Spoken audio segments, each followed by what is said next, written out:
Just a moment.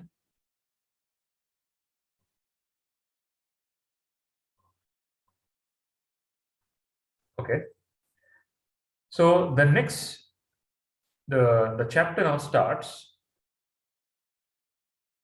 Bhagwan Dattatreya has told Parashurama about Vichara. He's told him the key that the Tripura Devi, the Adipara Shakti, now takes the form of Vichara and appears in you. You have done Upasana, you've completed Upasana, she's appeared in front of you in a form, then she's appeared in you in the spiritual heart as the Antarupasana. Now she takes on the form of Vichara and appears as Vichara to help you discriminate between Atma and Atma, between Satya and Mithya. Okay. So then Parashurama listens to this. Immediately he tells, now Bhagwan Dattatreya has taken a pause. You've heard about Vichara. Parashurama says he's very grateful and he understands it. The only question he asks is, why didn't this happen earlier? Why did I have to go through all that suffering to come to this point, to understand something? Why, this is so clear. You're explaining to me in such a very clear way, and I'm understanding it. I don't have any doubts. Why did I get this earlier? Why did I waste all my time in other things? Right? Why did I get distracted? Why doesn't this come? Because it's so simple. It's so obvious right in front of your eyes. Waking, dreaming, deep sleep. I'm not the body, I'm not the mind. About the distinction between, there's no time that I do not exist. It's so self-evident. How am I not able to, why did I miss it? Something that is so close to me, the closest of the closest is the self. How can I miss it? How did I miss it? Okay. And why don't people acknowledge it? Why don't everybody get it? Now Bhagavad Dattatreya answers. He says, you got it. Why did you get it? You got it because you met somebody who was established in peace. So you met a person called Samavarta. You were able to recognize his peace. Then he uh, uh, told you to meet me. So all of that started because you have simple association with a Gnani. So association with the Gnani is the key. That is the most significant factor, Bhagwan Dattatreya says. He says, whatever you are, whatever any person is, depends on what kind of company they have. Okay? What thought process running in your mind, what kind of ambitions you have, what kind of fears you have, desires you have, emotions you have, all that depends on what kind of company you keep. That is very self-evident in a sense of transactional world as well. Somebody has rubbed shoulders with a certain kind of people, your mind also, whether you desire it or not, picks up those thought patterns. Okay, so Bhagwan Dattatreya says the key to evolution, the key to gnana is association with gnani.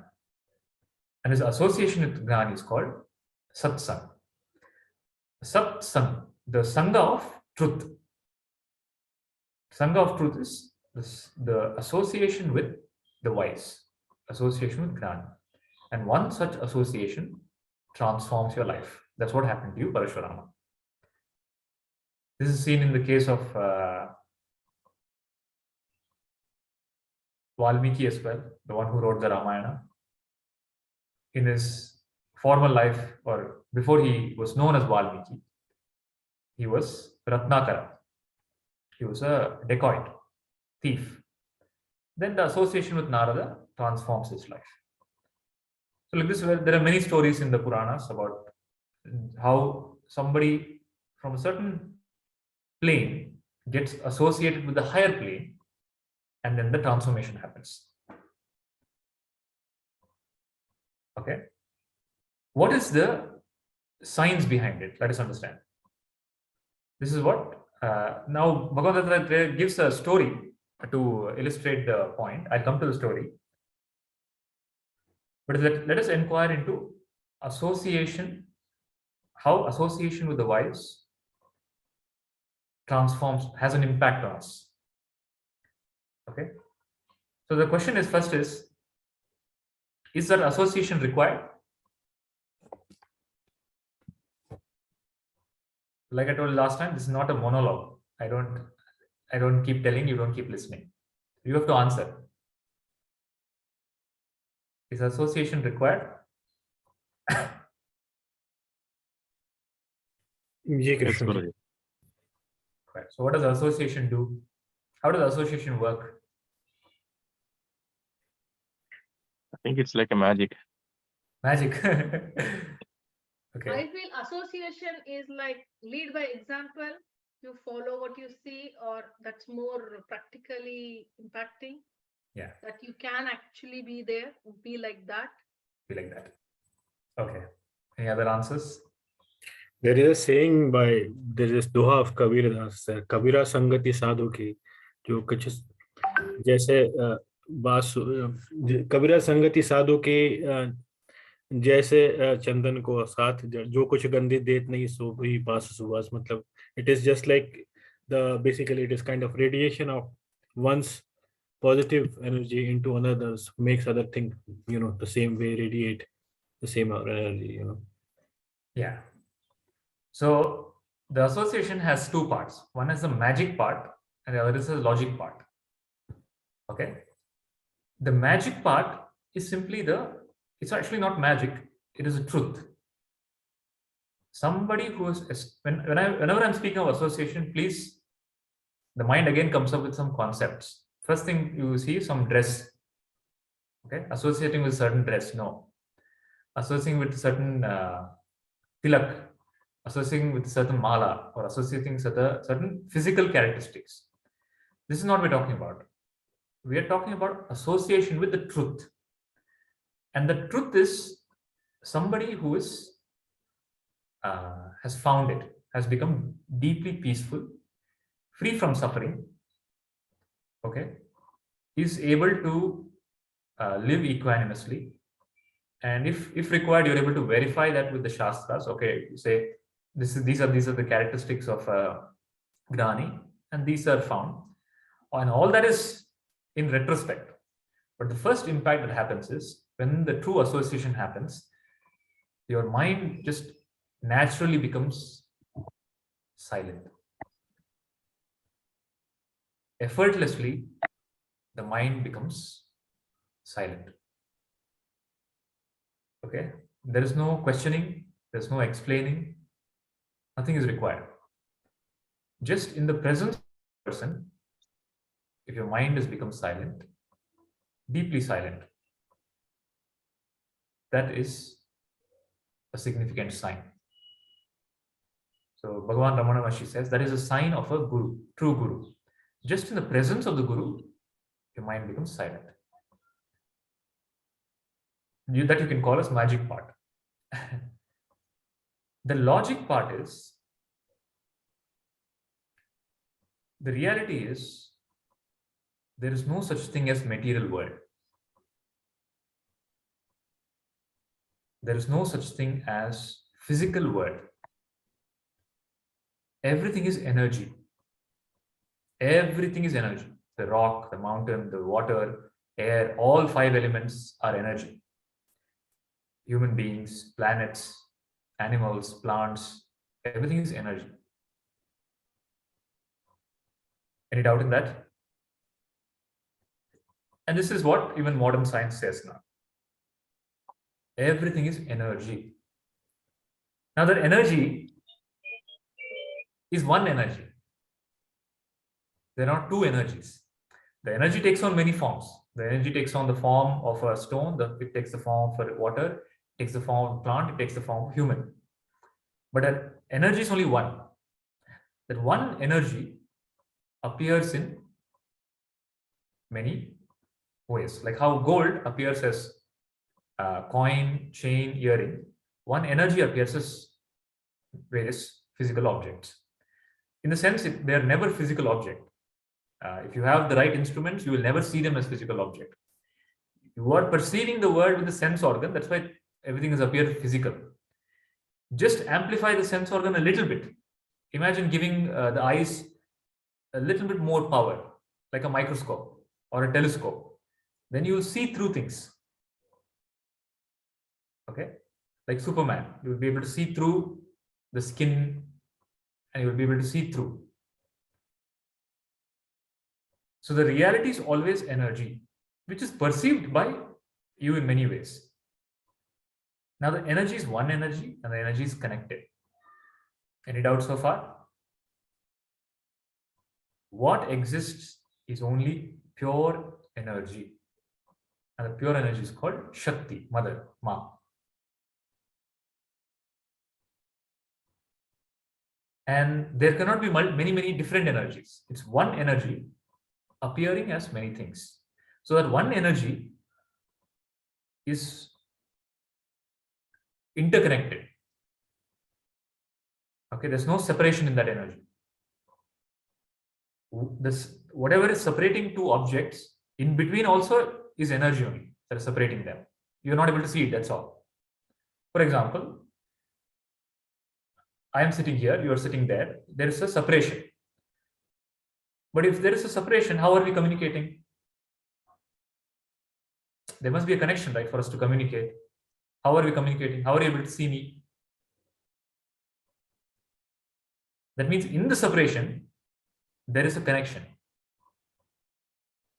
That connection is whatever technology, Wi-Fi, internet. But there is a connection that we do not see between the separation.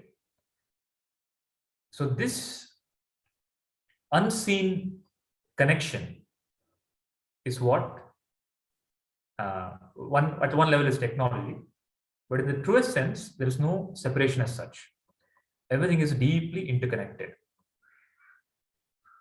And that deep interconnection is called, it sort of impacts you.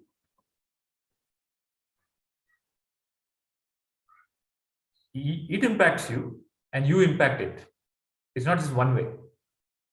So one day, Swami Vivekananda was invited to do Gudli Puja.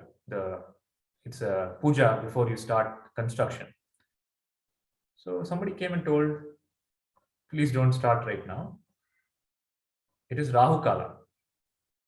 Rahu Kala means inauspicious time. You're not supposed to do auspicious thing. It's a bad time. So Swami Vivekananda said, don't worry, start. I have given the power to Rahu. Okay? If the star can affect you, I can affect the star, because I am pure consciousness. So that interconnection is a two-way connection. It affects you, you affect it. But the only question is, what connection are you plugged into? What connection you are plugged into determines what field of energy you're plugged into, determines your thoughts, your life, your emotions, your health, everything. Is it clear so far? So depending on what you're experiencing now, your current experience is what tells you what you're plugged into right now. So what are you plugged into right now? So I'll clarify the question a little bit more. So that energy operates at various levels. Like I told you, it is rock. In the rock, it is in a very rudimentary form. There is no awareness in a rock. It is a plant. Plant is a little more aware. It is life. It is an animal. Animal is a little more aware. It is a human. Human is much more higher awareness, self-awareness. Then ultimately it is a gnani, which is full awareness. Full awareness to no awareness. That is the spectrum. That is how the energy can manifest. That is the manifestation as an individual object. Now it also manifests as a place, a geography. So there is a physical plane, there is a psychological plane, there is an intellectual plane, and there is a plane of awareness. Okay. And it also manifests as various other fields. So there was an experiment done to explain this better. There's a guy called Dr. Rupert Sheldrake. He did an experiment on rats. So he put a rat in a maze in one part of the world, and wherever it goes in the wrong way, it gets a shock. Okay. And finally, the rat, after many shocks, finds the exit. He found that the moment one rat learns how to go to the exit, another rat in the other part of the world, in the same maze, will not go through so many shocks. It will directly go to the exit. That means this rat's learning has somehow been catered to the other rat in another part of the world.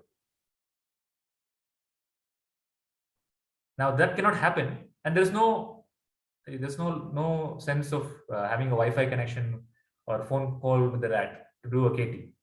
It didn't send a letter, didn't send any Morse code, no message. But there was a message sent. Okay, was the message sent? Yes. Was the message received? Yes. Did that have an impact on the life of the rat? Yes, it avoided shocks. Right? So the rat, those two rats he found are connected through something called, what he called as morphological field, a morphic realm. And he said all living beings have their own respective fields that they are connected to. And depending on what field you operate in, your experience of life, your experience of inner life and outer life will be like that. For example, all the rich people are in one billionaire morphological field. Okay, they all get the same thoughts. That's why you'll all find all of them in the same vacation spot. Okay, same kind of clothes, same kind of expensive cars. Pretty much everything is the same. They get the same thoughts. Where they'll go, the best hotel, everybody goes to the same hotel. Poor people can't even think of that hotel. Okay, so what field you plug into creates those thoughts.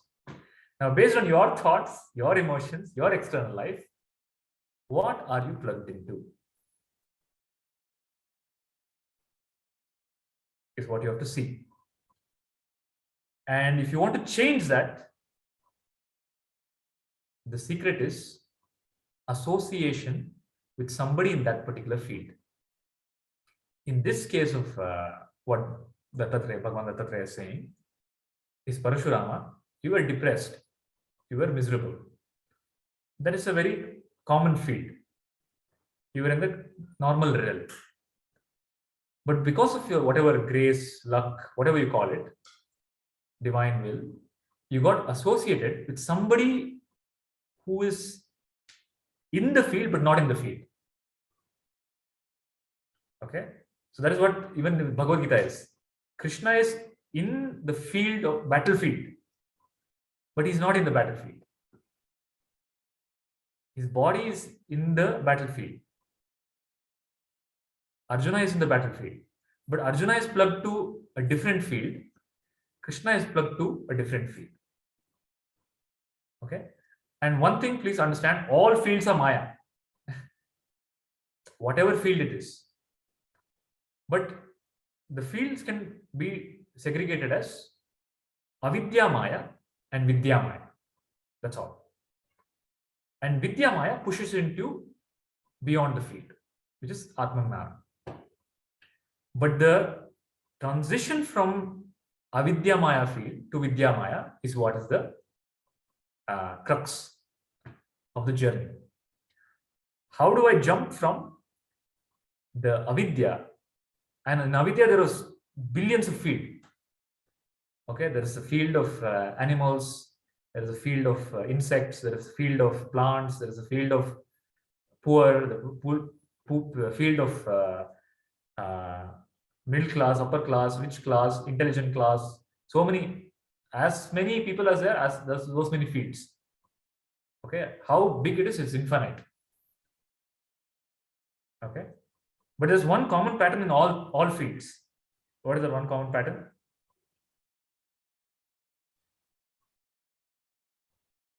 Suffering.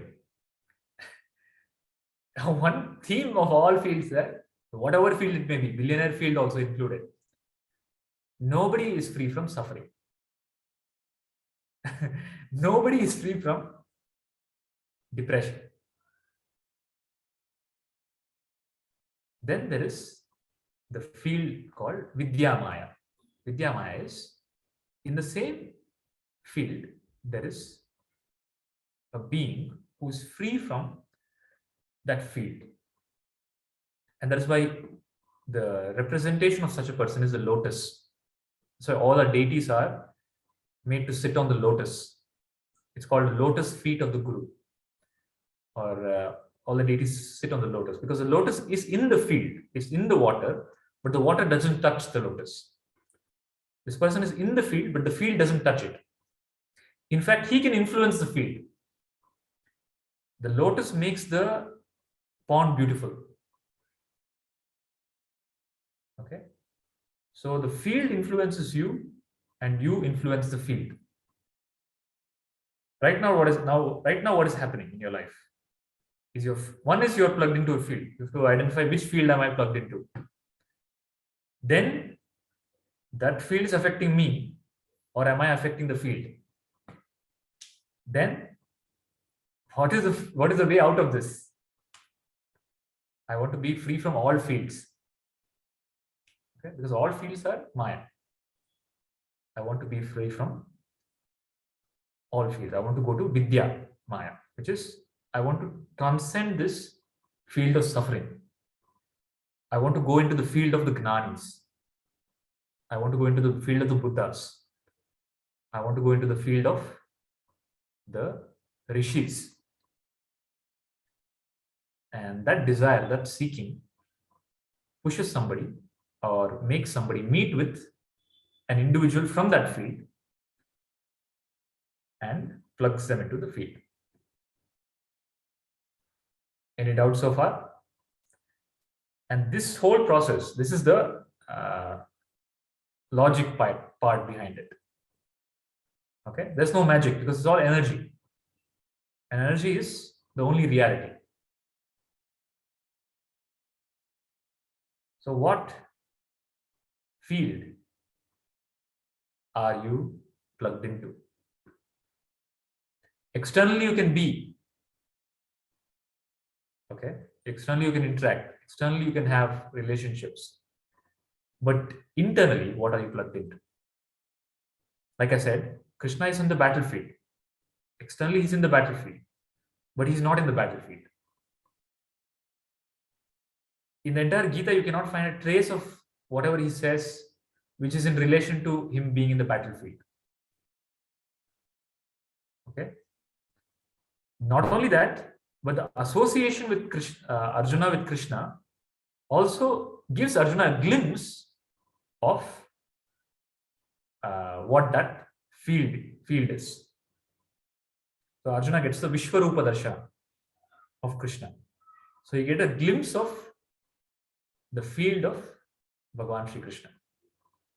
So whenever you read the Bhagavad Gita or you read any spiritual text, you also get a glimpse of the higher field. The question is not getting a glimpse. The question is, how do I make that into how do I stay there? Okay, that staying there is called mukti. Mukti means freedom from all these unconscious fields. That's why it's called transcendence. What are you transcending? You're transcending all unconscious field that constrain you, that limit you, and move into freedom. So in the case of Bhagavan Dattatreya, that's what he emphasizes. I told you in the first session, Dattatreya means Datta Atreya, the one who gives beyond three. Treya means three. Three is waking, dreaming, deep sleep, and Sattva, Rajas, Tamas.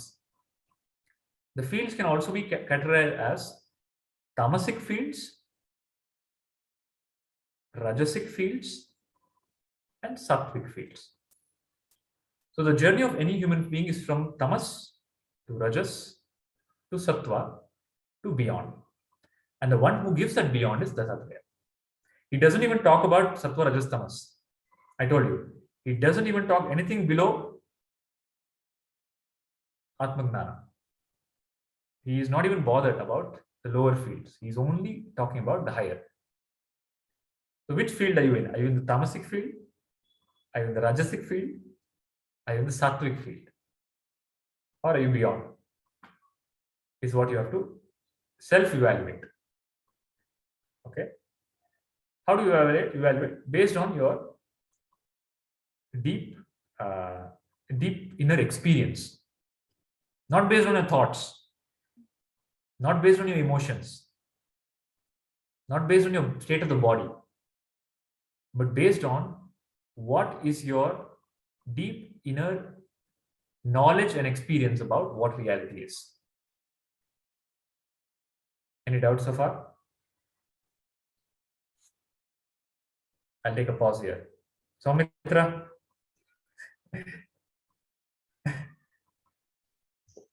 Yes, Krishnaji. Any questions? Understood. Yes. What field are you plugged into? Currently in the field where I want to learn from this inquiry, basically. Okay, currently in that field where you want. Otherwise, predominantly, what is the field of experience in life? It's multitudinal, actually. I mean, as you said, right? The company, I mean, man is known by the company he keeps. So depending on where you are, it continuously keeps on changing. So the whole intention is to be beyond that, basically, so that you can see it from or experience it from a better perspective. Experience it. So does the field affect you or you affect the field? It's both. You affect the field? Predominantly what happens? You affect the field or field affect you? Field affects me more than my influence because we are not at, I am not at that level, basically. Yeah. Typically, the field affects you. Okay. You become a victim of the circumstance or surrounding or the popular energies around. Okay. And whenever you are a victim, what does being a victim mean?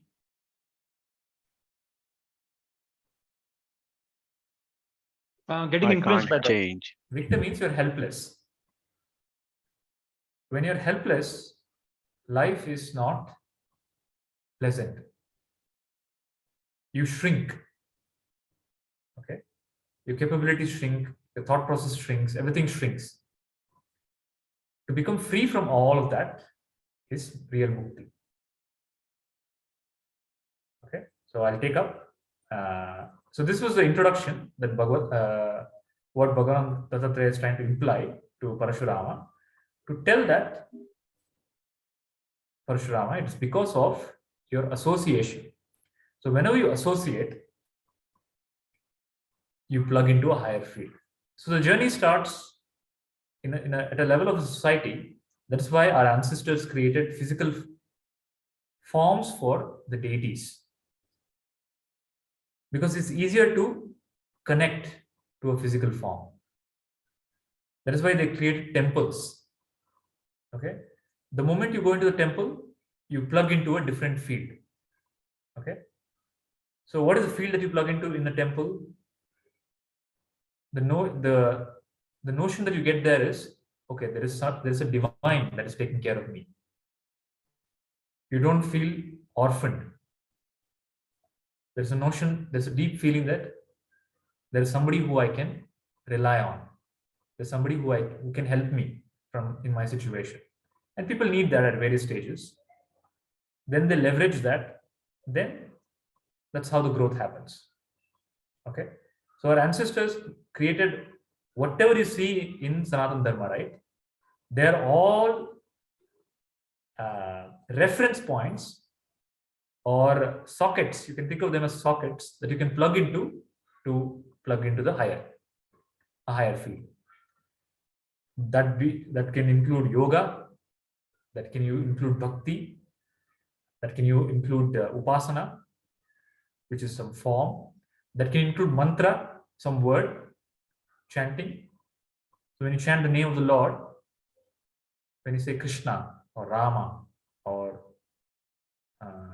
Devi, the word becomes the connector to the field. Okay, so everything in Sanatana Dharma is a point that takes you to the higher.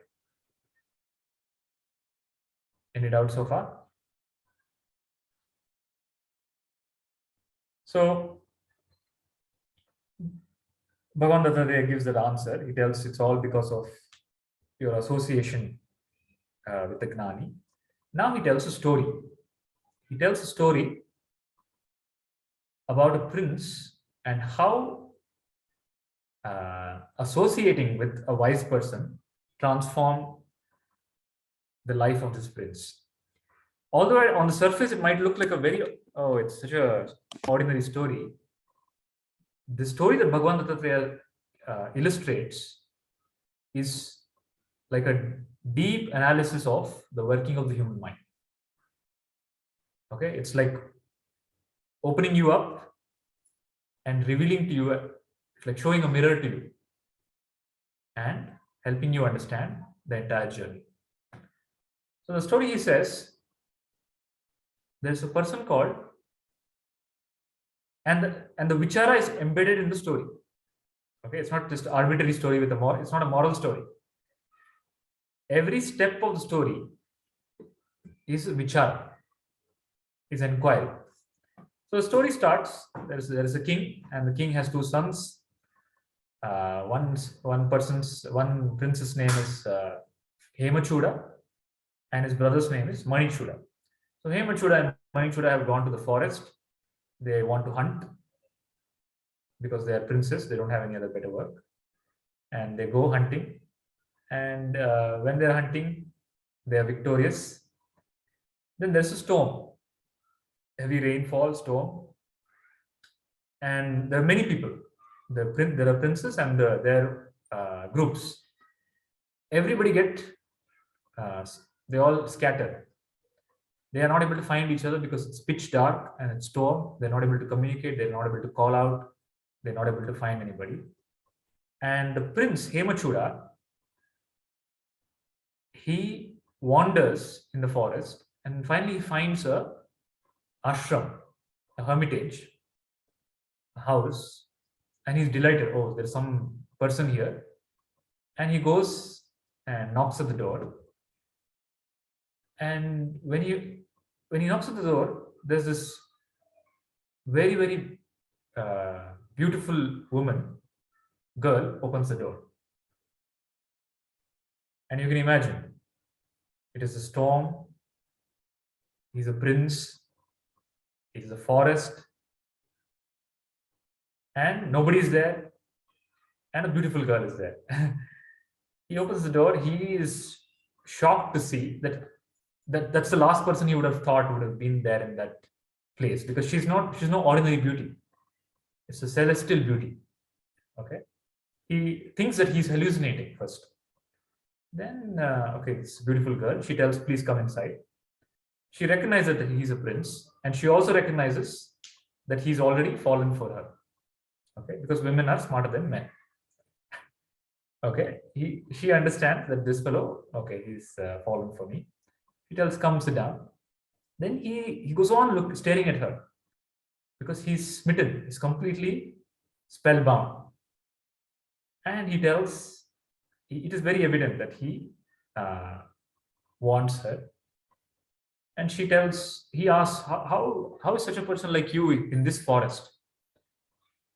And she tells her story. She tells, my mother is an apsara from the heaven.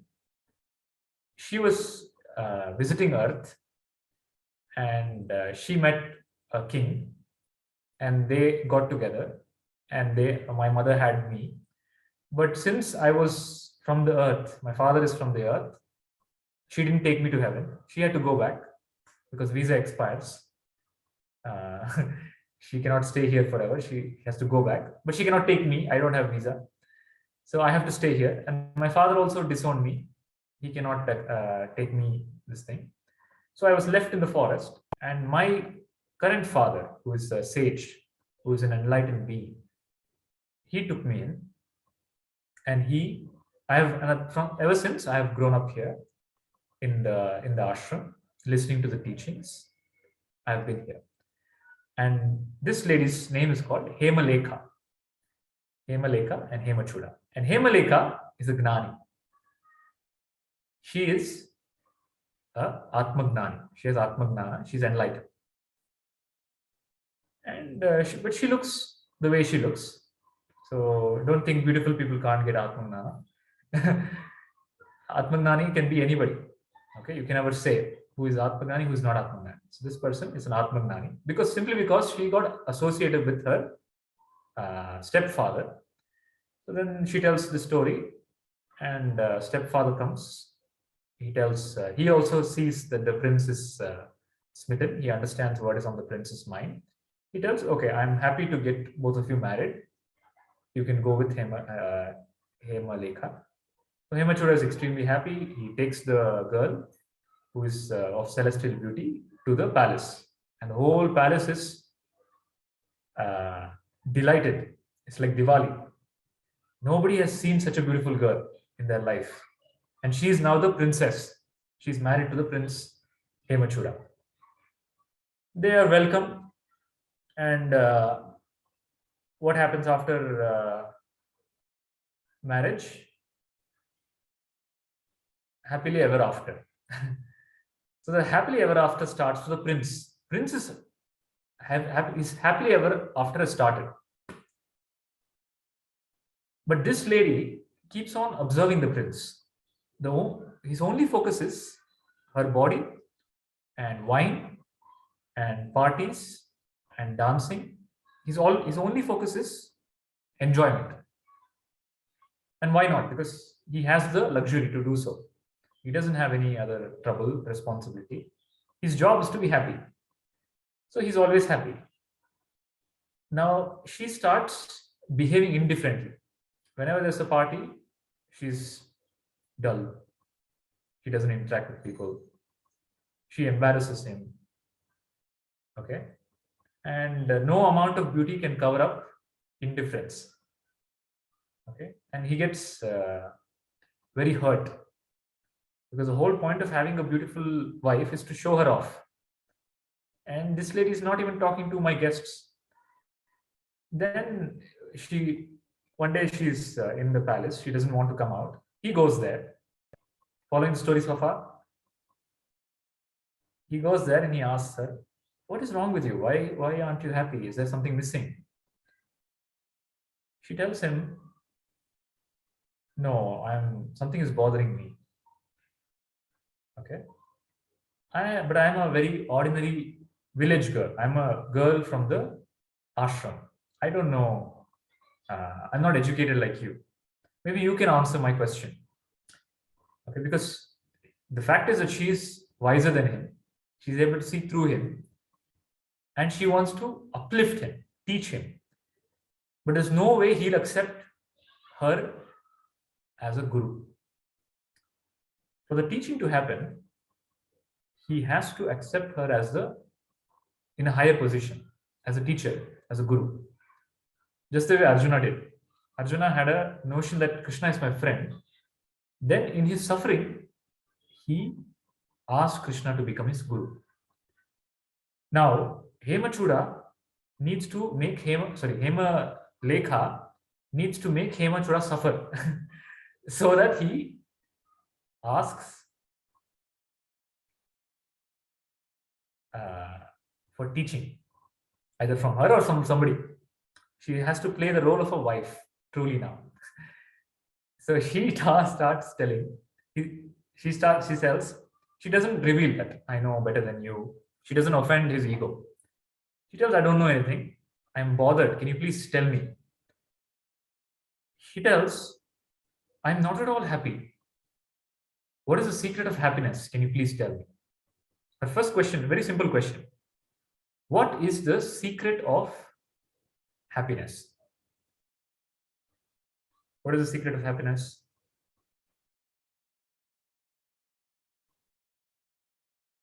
Any happy people here? Or all unhappy people? If there's anybody happy people, raise your hand and tell no secret of happiness. Not a one single happy person here. Are you happy or unhappy in life?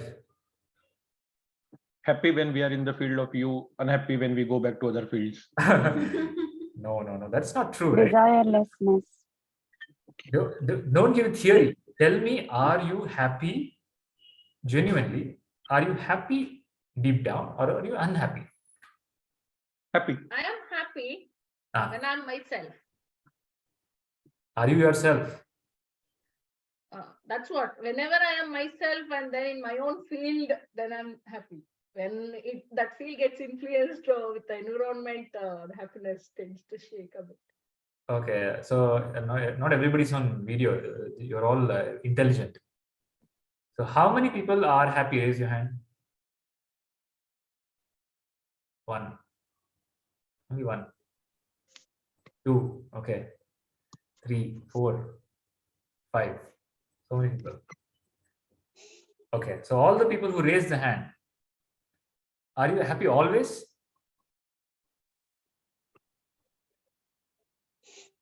With Atma Jnana, yes, I am happy always. You're happy always. Yes. Then why do you come to this Just class? that only when I think, when the mind plays trick and says you're not happy, you're getting angry, irritated, then I say, no, you are somebody, I am not you. All those jnana, vichara will come and then make me happy back. Okay. So is it possible for somebody to be happy always? That is against nature. Because the nature of happiness is that it's limited.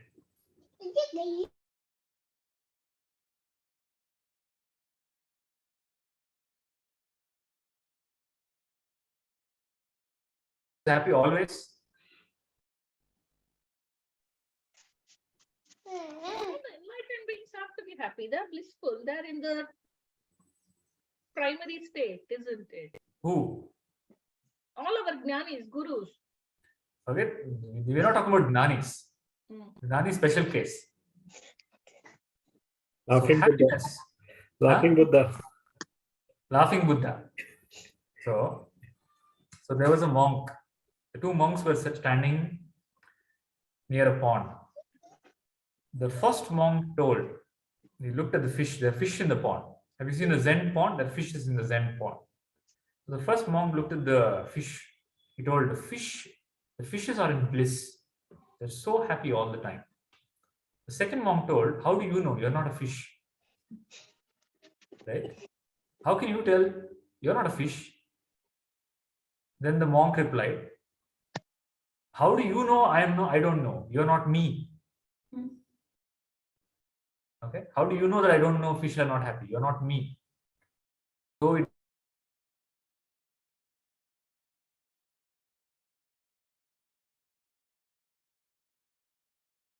sign what is their internal state. The best example is salespeople. Whenever you go into a showroom, they treat you like the king, right? Big smile and so affectionate. But all that doesn't mean anything. It's just an act. Okay. So most of the time, the mind puts on a mask. It's very hard to tell, is it a mask or a real face? Real face is forgotten because you've changed so many masks, you've forgotten what is your real face. So is there somebody who is happy all the time? So what is happiness? So people who raised, I am happy. What is happiness? So Mitra, you raised your hand, right? I am happy. What? For me, the idea is a bit different. For me, happiness is a state of mind. That's it. So if I decide today that I have to be happy, I will be happy. Satisfied or not is a different story. But happiness is a state of mind for me. So I can decide if I want I want to be happy or not. Of course, if somebody is dead of my relatives, I cannot go and dance over there like I'm happy, right? So, but it's up to me. So for me, it's pretty much clear. So happiness is a state of mind which I consciously choose. Okay. If happiness is a state of mind, the nature of mind is flux. You understand? What is mind? Mind is thought, one thought, or a bundle of thoughts. Apart from that, what is mind? You understand? Mind is a bundle of thoughts. In that bundle of thought, there is a thought that I am happy. But that thought is still, a thought is an object. Okay. Now, an object, if happiness is an object, then what is the nature of an object? What is object? I started the class with what is object. All the objects in the universe, what are they? Maya, Mithya. Energy.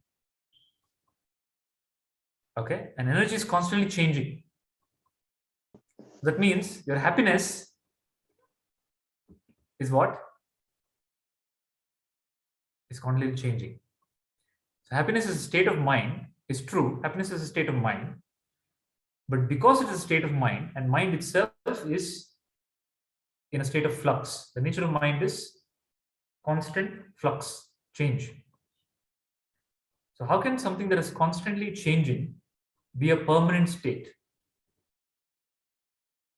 So I'll tell you what Hemalekha says. So when she asked this question about happiness, what is the secret of happiness? Hemachuda says, you are definitely a silly girl.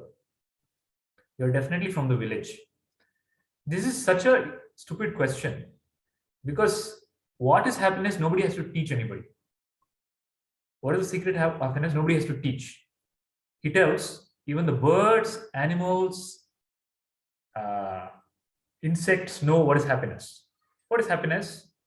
Happiness is eating. When I eat, there's happiness. When I drink, there's happiness. When I'm enjoying, there's happiness. Sex is happiness. Okay. That's all. All these pleasures, sense pleasures, is happiness. That is the answer he gives. This is the answer the prince gives. Agree with the answer? Happiness means some sensual pleasure. Okay. When I drink a cup of coffee, it's happiness. Sumanji is drinking tea or coffee. Hot cup of coffee. So much happiness. I feel so joyful. Okay. So no coffee, I get irritated. I get depressed. But the moment I have a beautiful cup of coffee, I'm very happy. Okay. And what is that experience of having a coffee? It's a sensation. A pleasant sensation is happiness. So that applies to the pleasant sensation can happen to tongue, it can happen through eyes, it can happen through skin, it can happen through nose, your sense organs. So this prince says, whenever I enjoy some sensual pleasure, it is happiness. The moment he says that, Hemachuda says, Hemalekha says, then what is the difference between? Then that's the same thing in the case of a dog, she says. She doesn't directly compare him to a dog, but she implies it. So what you're trying to say is, so the dog also eats, it's happy. The dog also sleeps. So animals and humans have 4 common experiences. Bhaya, which is fear. Ahara, which is food.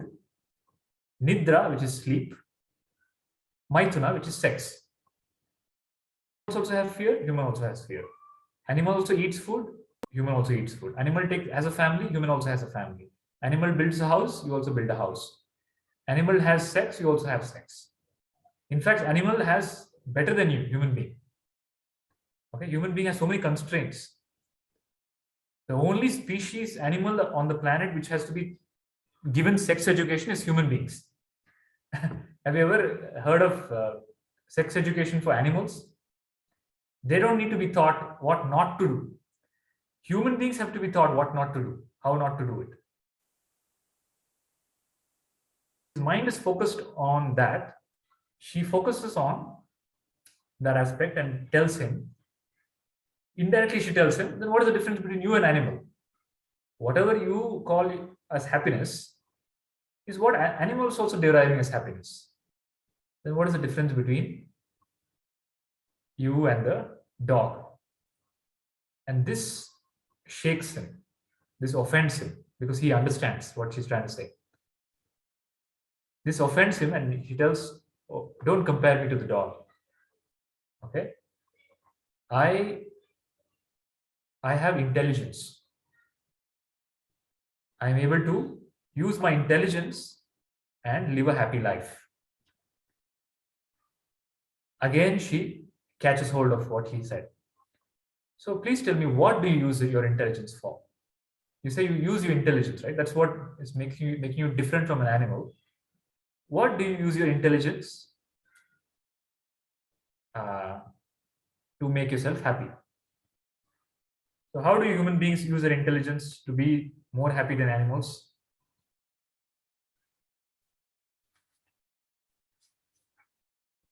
Eat more. Eat more. That is not intelligence, that is trouble. Animal is more intelligent. Animal knows exactly when not to eat. So they know exactly how to avoid suffering. Human being doesn't even know that. Right? So she gives an example of fire.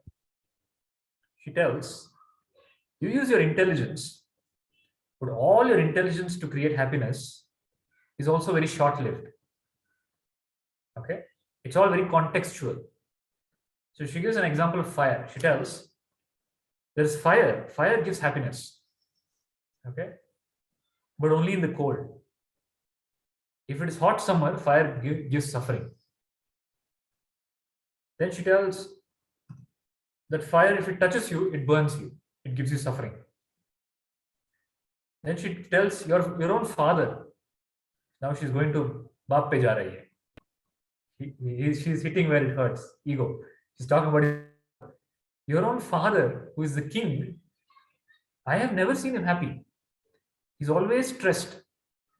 He's always worried about war, about praja, about money, about people trying to kill him. The worst person, the most disturbed person is the king. Because the king can't even peacefully drink a cup of water. He doesn't know who's put poison in that. Okay? And the king is in constant threat because he's the one person who has the most to lose. The more you have to lose, the less happy you are. The less you have to lose, you're in a better position. Okay, so she gives an example. Your own father, because your logic is, if you have intelligence, you can build all these systems and you can be happy. But what about the king? The king has all of these facilities. He's not happy. That means happiness is not in these facilities or object. So she asks a question, point blank. So tell me then, how is happiness in the object? Because the same object can give you happiness, but the same object can give me pain. Like the fire in summer gives you pain, in winter gives you happiness. So that means it's not in the fire. Okay. Some food you eat, first 10 spoons of food gives you happiness, but the 20th spoon gives you pain. Okay. Then she goes on to tell, you married me. Why did you marry me? He tells, for happiness. You married me for happiness, but why did you think you would be happy because of marrying me? Now he reveals the truth. He tells, because you are beautiful. Okay, so then she catches. Because I was beautiful, you married me. She asks a point blank question. Would you have married me if I was ugly? Then he shakes, he stammers, he struggles. Because the answer is yes, he would not have married if she was ugly. Then she says, no, you're asking very silly questions. It's very obvious. You're beautiful. And any person would want to be with a beautiful person. Now she starts the next level of interrogation. She tells, you telling me that I'm beautiful is also your mental illusion. What is your concept of beauty? She asks. Okay, what is beauty? Beauty is a mental concept. Something you have heard, some mental image you formed, and you repeated that mental image multiple times. Because of repeating the image multiple times, you got stuck to that image. And now that image has hold on your behavior. So somebody told you that this is what beauty means. Fair skin, or eyes like this, or nose like this, or body like this. So that you got associated to, and you held on to that, and you became a prisoner of that. But oh Prince, you please understand that there are people, all sorts of people in the world, like different parts of the country there. And this is exactly what she tells. Okay, this was told 1,000 years ago. She tells there are different part of the world and different people are there. They have dark skin, some are big, some are small. But for their people, for their men, their women look beautiful. And the women from the other part of the world looks ugly. Okay, so doesn't that mean that beauty is a concept? So your whole notion that I am beautiful itself is false. And on that you have built the notion of I am happy because I am with a beautiful girl. How can that be true? Okay, how can that be happiness? Is there any permanent solution? Because I will age, I will grow old. That means then I will stop giving you happiness. Is there a way you can be happy all the time? Are you all understanding the questions of Hemalekha? Any doubts? So then she gives one story. So story within a story. Dattatreya's story telling the story of Hemalekha. Now Hemalekha tells a story. He tells the story of a king who was married to the most beautiful girl. But that girl with the servant. So what she did was the princess, she would give the king a lot of alcohol.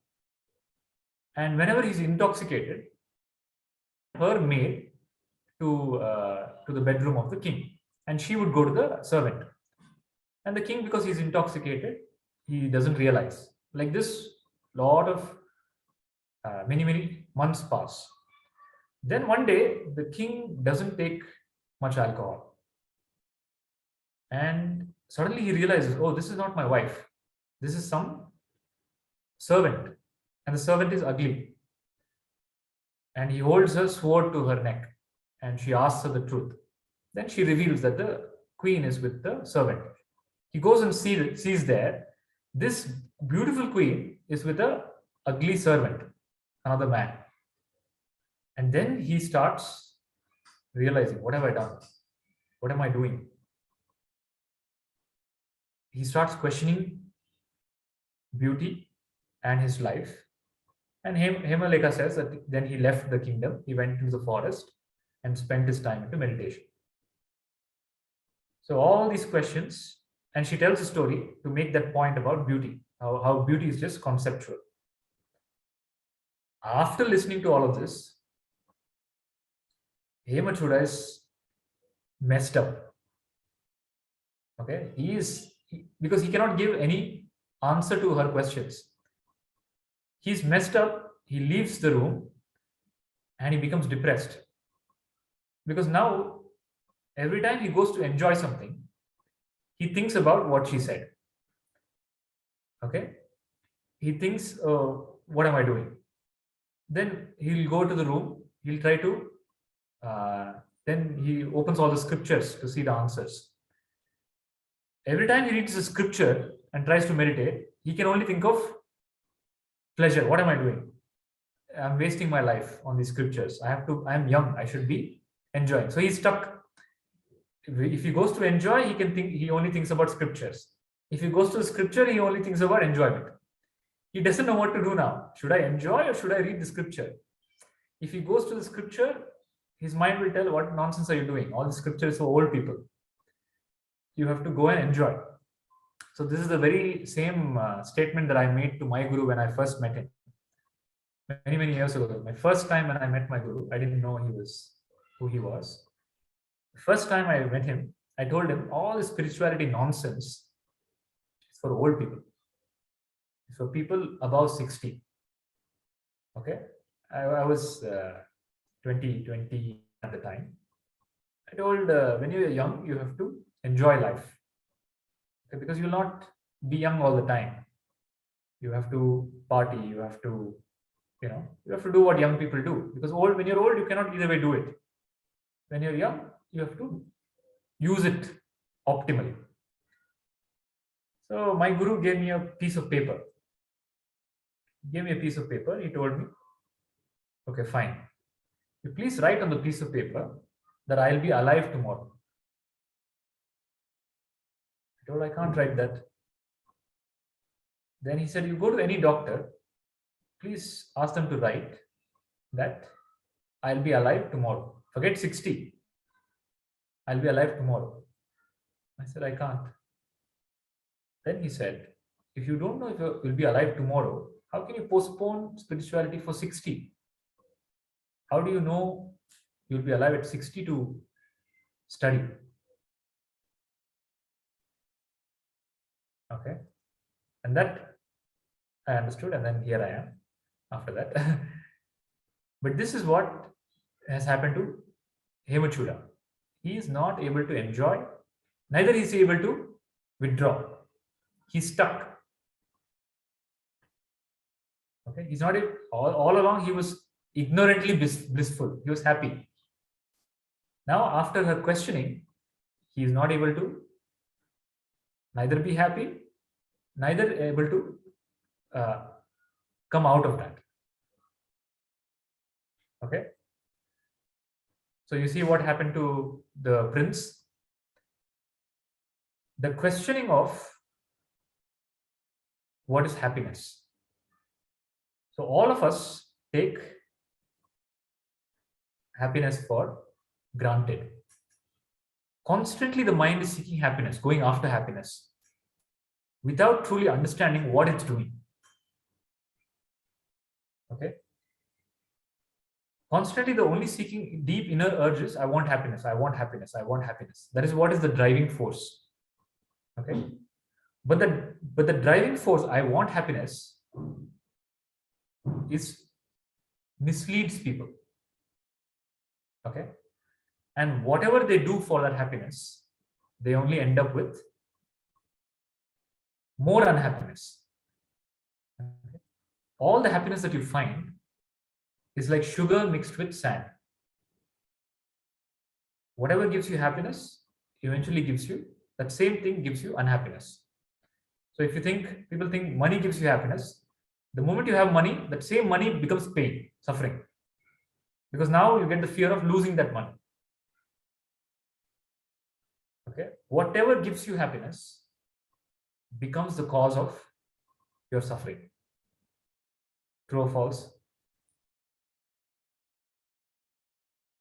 So Hemant should have thought, marrying this beautiful girl will give me happiness, but little did he know that that girl only will become the point of suffering. She'll start asking all these questions.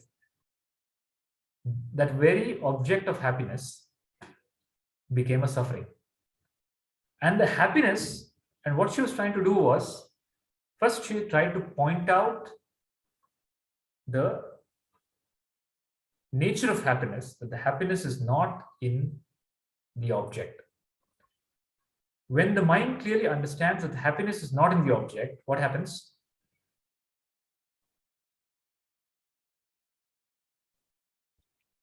Stops looking for happiness in the objects and going The mind, detachment. when it understands that there is no happiness in the object, no permanent happiness in the object, the mind becomes free from a lot of unwanted vrittis, thought patterns.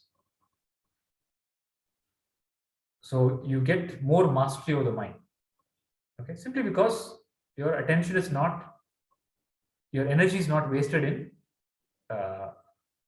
in all these other endeavors. The mind becomes more focused. Okay, the mind is otherwise always falls back to its habit pattern of going after objects for happiness. And that tendency of the mind to go after objects of happiness itself is suffering. There's no bigger suffering than that. Constantly going after some happiness. Okay, but the reality is, happiness is your nature. The moment you seek it, that means you are in the illusion that you do not have it. The illusion that I do not have it is what makes the mind move towards happiness. The scriptures, the Guru is only trying to point out that happiness is your nature. Okay, when happiness is your nature, you realize that happiness is not an object, because nature is not object. My nature is not objective. My nature is subjective. Happiness is my nature, and I have always found happiness, true happiness, in the absence of objects. Okay, example, deep sleep. In deep sleep, there's no object, but the greatest bliss that you experience is in deep sleep. Okay, the greatest bliss, peace, joy, happiness that you experience is in deep sleep, where there is no object. Everything else that you go after is only for a small glimpse of that in the waking state or in the dream state. In the waking and the dream state, you go after the happiness in objects, and the object include experience. Experience of eating something, experience of travel. All those experiences lead to the mind becoming silent. Because the mind has built a mental concept that I need that. And the moment you come in contact with that, the mind becomes silent momentarily. When the mind becomes silent momentarily, your nature, which is happiness, is revealed. Okay? But the mind thinks, where did the happiness come from? Not from my nature, but from the contact with the object. So it purposely keeps you prisoner to going back to contact with objects. So go on going back to buying billion cups of coffee. Then you get what is that, flight points, because you travel so much. Go on getting experiences. And this is what she points out that the prince is doing. You're always going back to your experiences, which you think is giving happiness, but that's not the case. Okay. She holds a mirror to what the prince is doing. She holds a mirror to his concept of beauty, his concept of happiness, and she calls out all his false notion. She basically distorts it. Okay. Later, when she finds that he is now confused, she understands that her method has worked. Okay. If it had not worked, he would not be disturbed. He would just go on. Okay, this lady is saying some nonsense. I'll go on with my life. But her words truly impact him. And that's why he's not able to either enjoy, neither meditate, neither study. He becomes physically sick. Okay. He grows a beard, he becomes weak. Just 1 week ago, he was a handsome prince. Now he ages a lot in a very short time. Okay, all because of her questioning. And he understands the question and he understands what she's telling is truth, but he has no answer. He has no answer to give. And this in this process, she understands that, okay, now I have, whatever I tried to do has worked. The Devi has taken the form of inquiry in him. He is now questioning, and now he's ready to listen to the teachings. But still there is a problem. He doesn't accept me as guru. So now she goes back. Now he's all depressed. In the next chapter, she goes back to him to help him understand, to make him see that she knows the truth. And she does that by telling him about who is a real guru, how to recognize a guru, so that he may recognize her. Because she cannot directly tell, I'm your guru. He will never accept that. She has to give him wisdom of what is a guru, what is a true guru. And she gives him a distinction between who's teaching to listen to and who's teaching not to listen to. And then she gives him Atmagnana. Okay.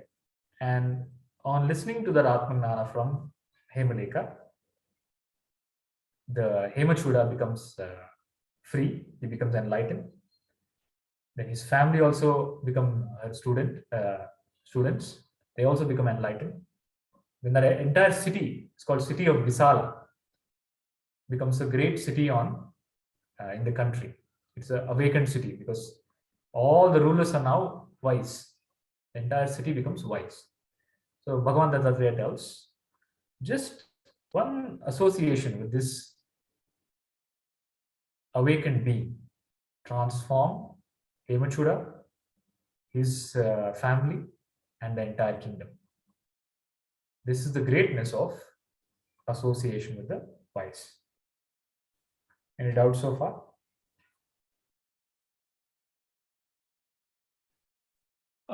Krishnaji, I have one quick question. So I have been, in the same context, reading a lot, and also, in one of the commentaries made by Buddha, he mentions that suffering is the only reality. And everything around that is our own, let's say, perception or let's say experience. So just wanted to know a bit more around that because it is in the same context, right? So, and in the further to that commentary, they also mentioned around your expectations being the root cause of things and around that. So that's all well, fine and understood. But around the particular statement that is suffering the only reality, because every energy spectrum, every being basically experiences that for sure. Happiness is a different story. So my question is suffering the only ultimate reality? What do you think? Yes, I do think to a certain extent, yes. So the what you've read is only, maybe you've read the whole thing but not understood the whole thing. It's part of the Four Noble Truths. Okay. Buddha gave four noble truths. The first noble truth, he said, life is a suffering. Later he goes on to tell there is a way out of suffering. Yes. The first noble truth is, yes, the first thing that Buddha told as a noble truth is life is a suffering. Okay. Why did he tell that? It is because life is a suffering. For all life forms, it's not easy. Life is not easy. Like survival is not easy. The conditions of life, there are seasons, the body ages, then you have to responsibilities. Okay, nobody's free from suffering. I told you the king, right? The king or rulers, whoever it may be, life is suffering for them. So we see the skin, we see the wealth and get deluded. But whoever it may be, they are not free from the nature of life is suffering. Why did Buddha make the statement? He made the statement because that was his insight. Okay, after enlightenment, in the Four Noble Truths, when the first sermon he gave, he said life is a suffering. First, acknowledge that. Otherwise, people are in their own delusions. What delusions? That life is not a suffering. Life is, there is happiness in life. I can capture happiness. This is the predominant notion that the West has, that this is only one life and get as much happiness from life as possible. What is the impact on your life when you have the notion that life is not a suffering, but life is probably fun or anything that you add? Samitra? Can you explain it one more time, please? The question is, what is the impact on life, on human life, or on life on planet, when you take a stand of life is not a suffering, but life is something else, maybe happiness, whatever you want to fill that blank with. Anything apart from suffering. What is the impact of life?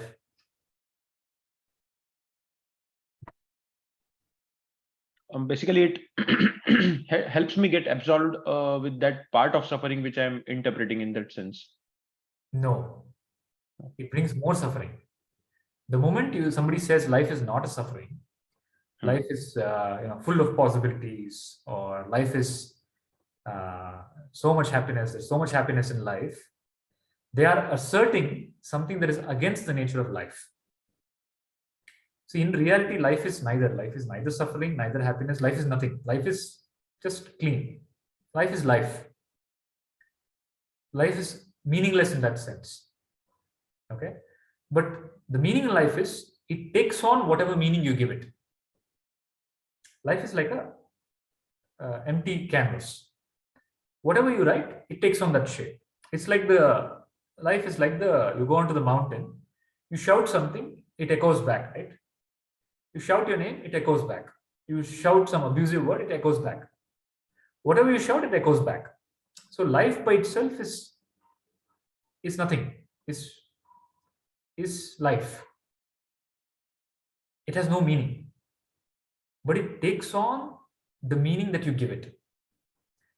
Buddha is giving a meaning to life for a purpose. He's saying life is suffering, so that you move in a direction so that you become fulfilled in life. Until somebody comes to a point where they say life is suffering, meaning that person has come to an understanding that he's able to see through the games of life, the limitations of life, the limitations of health, limitations of age, limitations of success, limitations of wealth. Everything has limitations. Okay. And the greatest thing is the limitation of life itself, which is death. Death, no matter what you get in life, death will take away everything. So somebody has come, and this statement is coming from Buddha. Buddha means one whose buddhi is awakened. Such a person is telling life is suffering. That means there is something to it. He's telling that life, all endeavors in life will ultimately fail. You have to look for something more. Okay? Otherwise, you get trapped in life. So that's why he says life is suffering. Then he goes on to tell there is a way out of the suffering. And that way out of suffering is he gives eightfold noble path. Samyak gnana, samyak tapaha, samyak, so the right action, samyak karma. So there's eightfold noble path. Have you heard of eightfold noble path? Yeah, I've just heard, but not fully read through it. Yeah. So the eightfold noble path is samyak gnana, samyak tapaha, samyak. So right action, right meditation. So he gives a process. Yeah. So Krishnaji, that this particular eightfold path, right? And why the reason I asked this question is because it has a profound similarity between what our Sanatan Dharma also says in the form of tapa and apan, all other types of those pratyahars, right? I mean, what we have in our Sanatan Dharma. So I was just trying to understand and try to make a bit of analogy between this particular statement that suffering is the ultimate reality. And yes, additional to that, there are three more things, the four noble truths. But Yeah. I wanted to make an analogy between our Vedantas and the Sanatan Dharma actually. So I'll come to that. But first, is life suffering part clear? yes, absolutely. Yeah. Is the life suffering or not? Yes. Until you come to that insight that life, it's only this much. No matter what I do, I'm not able to get that permanent happiness. That is suffering. That is what Buddha is referring to. All your endeavors to catch that permanent happiness will not get. Okay? That itself is suffering. So you'll come to a point, now you're like some 30, 40 years, you will reach 80, 100 years, and then you'll say, oh, I'm already on the deathbed and still I have not got. I have got all this. I've got family, I've got money, I've got everything, but still something inside me is not fulfilled. That fulfillment you will not get. That's why in life, that's why he calls it suffering. And then he points out where you get it. He tells you will get it only in the path Now, the path that he prescribes, the eightfold path, the question you asked is, there is a lot of similarity between that and Vedanta or the teachings of Sanatana Dharma. Practically, it is Sanatana Dharma only. Right. Okay, so that's why Swami Vivekananda said, the greatest son of Sanatana Dharma is Buddha. Yeah. So whatever Buddha told is Sanatana Dharma only. The only thing why Buddha at that time didn't use the language of Vedanta, two things happened. One, Buddha used the language of Pali, not Sanskrit. What the colloquial language that Buddha spoke in, the teachings that Buddha gave was in Pali, a language called Pali, which is very similar to Sanskrit. And Buddha always made sure he stayed away from Vedantic terminology. Reason being, he thought that deludes people. Because at that time, people were deluded. Okay. People, without even having the experience of Brahman, started, because the whole tradition of guru disciple is not there, people got lost. And Buddha wanted to stay away from controversy. If somebody asks him, is there God? He'll not tell an answer. He'll tell, I don't know about God. He never acknowledged God. If you go through the entire teaching of Buddha, he never speaks about God. He speaks about truth. Yes. Okay, he calls it panna. Panna means wisdom. So he tells, don't worry about God. You observe yourself. So Buddha gave primarily two practices. One was vipassana, which is observation of the breath and the body. And the second was Panna, Gnana. So Gnana and Tapasya. Okay, Tapasya part is Vipassana. Gnana part is his direct teaching. In the direct teaching, you always focused on witness. Become a witness. Okay. Then go on witnessing. There'll come a point where all your false notions will drop by themselves. Then you see what is left. What is left is truth. And why should I give some name to that? Why should I tell this Brahman, or why should I tell something? Whatever is left is truth. That's what is the approach of Buddha. Got it. Which is also the approach of Vedanta, which is neti, neti, neti. But Buddha used a different language, that's all. And it was appealing to a lot of people because Buddha was a prince. He had a stardom behind him.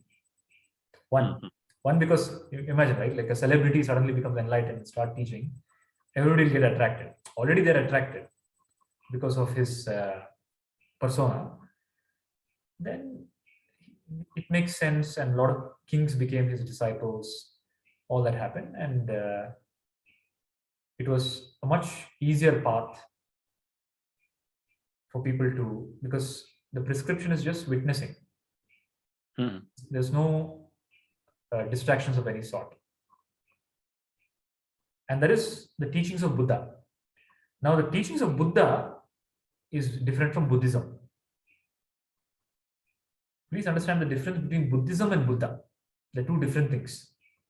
Yeah. Christ and Christianity are two different things. Buddhism and Buddha are two different things. You get the distinction? Yes, yes. Buddha is living master. Buddhism is the spoken words of Buddha. The living master is gone. Okay? Only his words are left.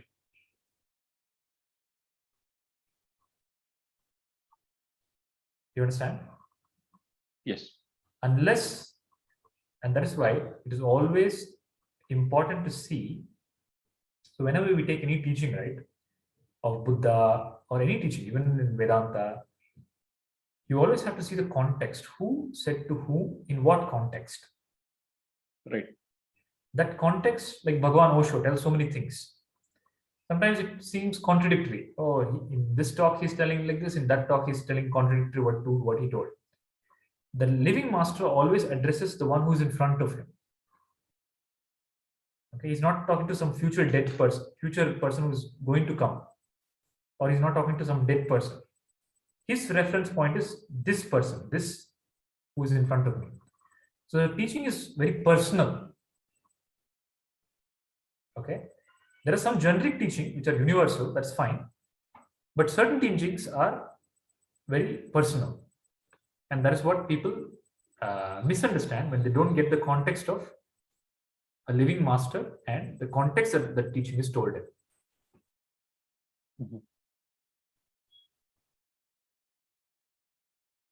Any doubt? If you ask Bhagwan, or if you ask Osho, life is, Buddha said life is suffering, he'll tell absolute nonsense. Buddha is an idiot. Life is not a suffering, life is joy. Yeah. Okay. And if you ask Dattatreya, what is life? What do you think he'll tell? Suffering. He'll tell life is illusion. Yeah. Maya. That is illusion. Both your suffering and joy, both are Maya. If you ask Ramana Maharshi, what do you think he'll tell?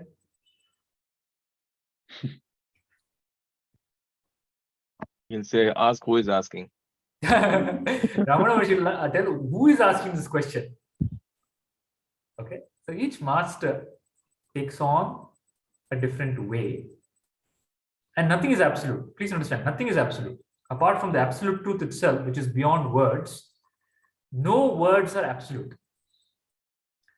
But the words of the Guru, your particular Guru, your Guru, has the ability to push you to the beyond the words. That is the only difference. But the same words for somebody else in the future becomes prison. Okay? Because Your guru is not Buddha. Ramakrishna Paramahamsa gave teaching to Vivekananda. But you take the teachings of Ramakrishna, you will get confused. You will only interpret as per your interpretation, and you will get lost. Because Ramakrishna Paramahamsa is not your guru. That same words can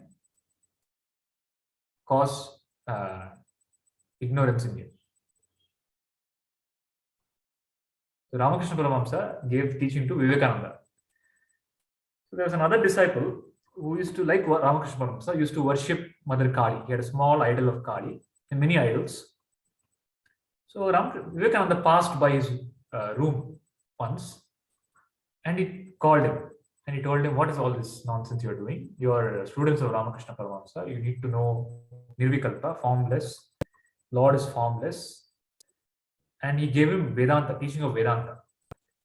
So this person, what he did, he, under the influence of Swami Vivekananda, he went and he threw all the idols. Next day, Ramakrishna Paramahamsa came with a big stick and he beat Vivekananda very badly. Like he really hurt Swami Vivekananda. Very badly he hit him. And he told him, who are you to tell that person to give up idol worship? You are not his guru, I am his guru. He is in some stage, he needs certain teaching. I will give it. It's my responsibility, not yours. Okay? You, with your teaching of Vedanta, have only further put him in delusion. Now he's confused. Whether should I worship or not? Okay? So only your master knows your journey. That is the significance. So all this teaching, life is suffering, life is not a suffering, life is bliss, life is Maya. Everything is out there on internet, on books. But none of them really help you unless they are passed on in the right forum. Customized to you. You understand?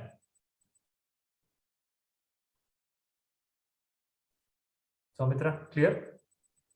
Yes, absolutely. I mean, I'm sure about this fact that all the sub-sects and sub-religions like even Jainism, Sikhism, Buddhism are all actually derived from the Sanatana Dharma teachings, right? So anyways, it is something I totally believe in, but there are different perspectives, right? So I just wanted to kind of have an inquiry around that. Nothing, I mean, no conclusions to be drawn from here, but just some kind of inquiries. Yeah. Yeah. So Sanatana Dharma is the mother for everything, all spiritual teaching. Gayatri is the mother for all. So it's called Veda Mata. Not only for the Vedas, but for any real spirituality out there, you can always trace it back to Sanatana Dharma. In any part of the world. Go to any part of the world, because the notion is, or the truth I can say is, in Sanatana Dharma we worship Sapta Rishis, 7 Rishis. The 7 Rishis were responsible for 7 continents.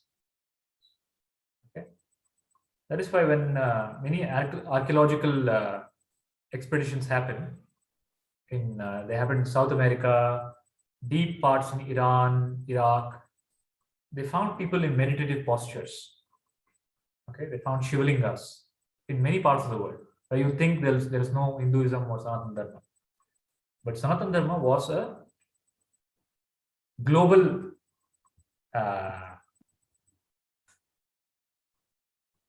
I won't call it a religion.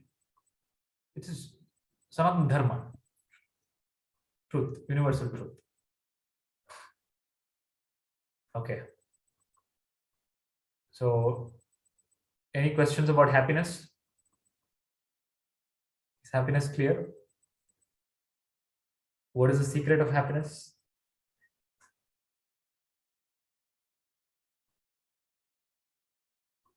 detachment from the objects. How will the detachment come? Jnana, aviveka. What is the gnana? It's nitya, nitya, aviveka. That serves. Gnana is my nature is happiness. Sukh is my swabhav. My swabhav is happiness. The moment I'm seeking happiness, that means I'm working under the assumption of I'm something else. So your only endeavor should be, how can I become clear of the fact that happiness is my nature? Simple practice of becoming aware in experiences. Whenever you enjoy something, become a witness. Okay. Then the source of the enjoyment is revealed to you on its own. That is why Sanatana Dharma never, ever, ever tells, prescribes, or takes you away from life. It never tells, don't do this, don't do that. It only tells, become aware in whatever you do. Okay? You become aware in eating, in drinking, in walking, in enjoying, in whatever you are, you bring awareness. Then you realize that my nature is happiness. Okay. Then objects don't hold you. They no longer have a hold on you. When they no longer have a hold on you, whether it's there or not there, it doesn't matter to you. The question you need to ask is, am I a slave of object? Or am I free? What is my nature?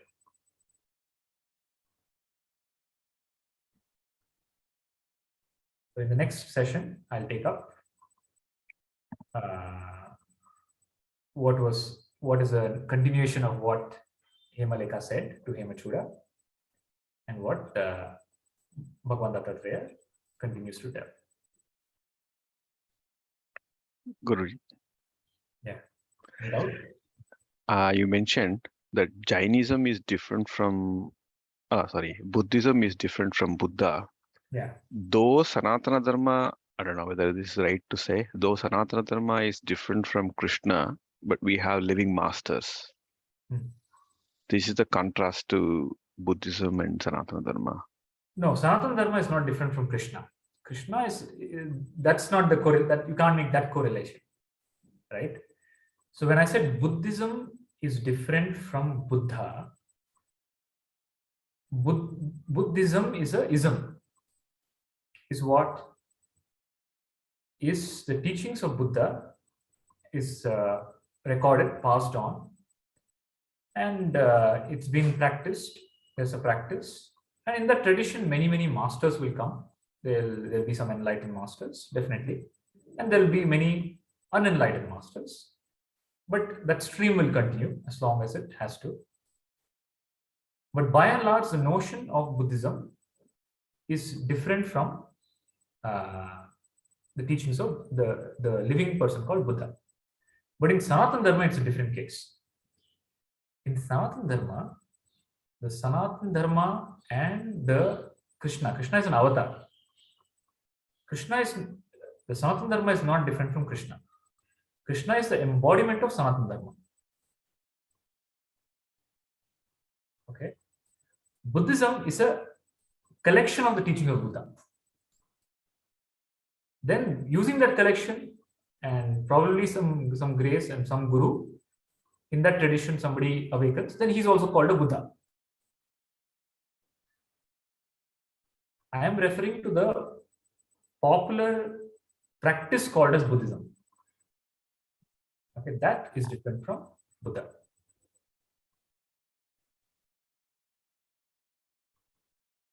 Is it clear?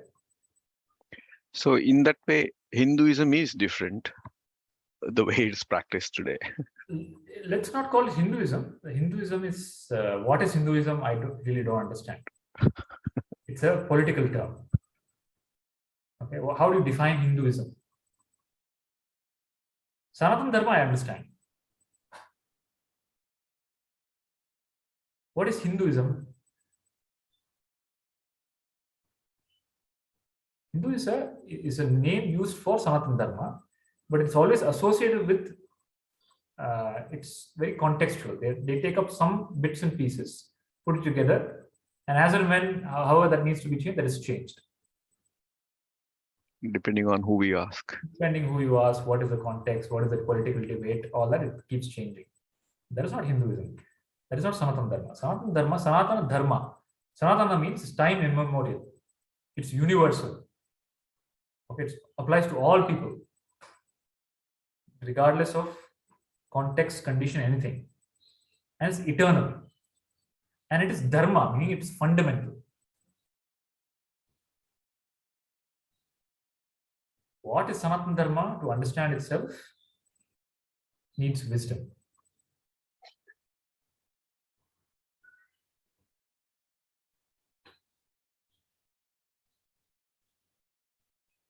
So Sanatana Dharma has incorporated the teachings of Krishna, we can say. So Sanatana Dharma is the premise. Okay. Sanatana Dharma, there are Vedas, right? There's a Vedic tradition. The Vedas have Upanishads. And Krishna is teaching, he tells, no, Sarva Upanishado Gavo, Dukta Gopalanandana, Partho Vatsa Sudhir Bhokta, Duktam Gitamritam Mahata. The Bhagavad Gita is only an extract of the Upanishads. Krishna clearly tells, I am not teaching you anything on my own. I'm not making this up. Whatever is in the Upanishad, I'm giving it to you. Right? So in that way, Krishna is just extracting from Upanishad and giving. Where is the Upanishad from? It's from the Vedas. Okay? Source of Bhagavad Gita is Upanishad. Source of Upanishad is Veda. What is source of Veda? Apaurusheya. Apaurusheya. Narayana. That's all. Directly comes from consciousness. So Veda is the universal mind. It has no human author. Okay. Buddhism has a human author. So what happened when Buddha died? When Buddha died, there was a hall of enlightenment. Okay, I've told this story. When Buddha died, there was a hall of enlightenment. Only enlightened people were allowed inside. Nobody else is allowed. So all the enlightened people, he had over 10,000 enlightened students. And they are all worried now. Okay, Buddha is dead. Who is going to teach? Okay, but first, at least we need to record. So there's nobody in that hall of enlightened, of over 10,000 people. Not a single person remembers all the teachings of Buddha. Okay, somebody tells, oh, I was with Buddha for all these years, but I got enlightened at some point. After that, I stopped listening to what he's saying. I just was there with him. I didn't care what he was saying. So like that, nobody knows nobody recorded in memory. They were just with him. But there's one person called Ananda. Ananda is Buddha's close disciple. He's always with Buddha. Ananda is Buddha's relative. He knows. He has a very great memory, extraordinary memory. He knows exactly what Buddha told, to whom, to where, what context, everything he remembers. But he's not enlightened, so they don't allow him in the hall. So he's crying outside. He's crying outside. Then he says, I will not move from here until I get enlightened. He sits there. Then it is told in the story that he is enlightened. Then the others allow him inside. At that point of time, Ananda gives verbally, he recalls Tathagata told. Tathagata is the word that is used for Buddha. Tathagata said like this guy asked this question. This was the question. This was Tathagata's answer.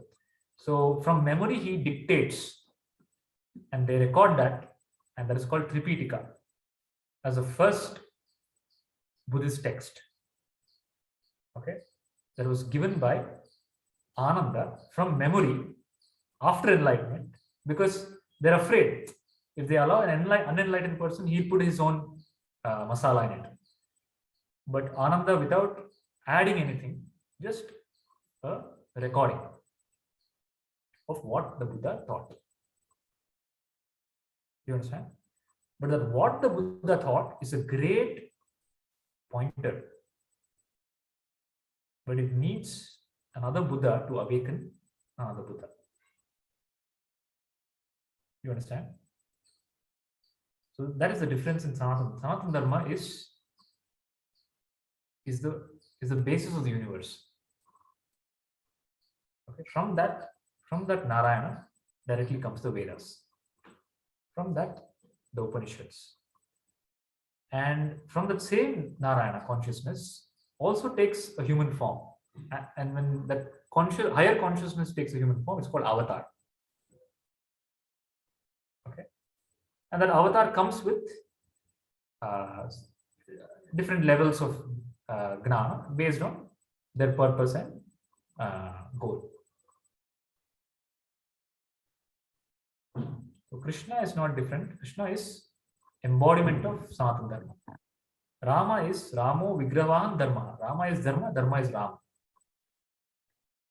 Buddha is Satya. Buddha is Satya, Satya is Buddha. Embodied. Buddha is peace embodiment. Okay. Buddha is the highest buddhi embodied. Buddha is very, very sharp clarity. Such deep clarity. Okay. About all the functionings of the conscious mind, unconscious mind, subconscious mind, because he's worked so much. He's done so much tapasya. That level of tapasya, vipassana, made him aware of the subtlest of the subtle movement. Okay, he becomes aware of the subtlest of the subtle, grossest of the grossest. That is Buddha, and he's able to communicate that and bring that in somebody else.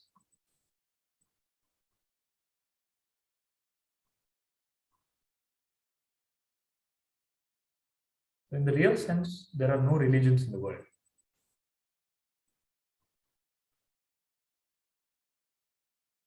There is only spirituality, and that spirituality is Sanatana Dharma. The fundamental reality. That's all. If anybody has to get mukti, they have to come to the core. There's no other way. Because the premise of religion is duality. Premise of all religion is duality.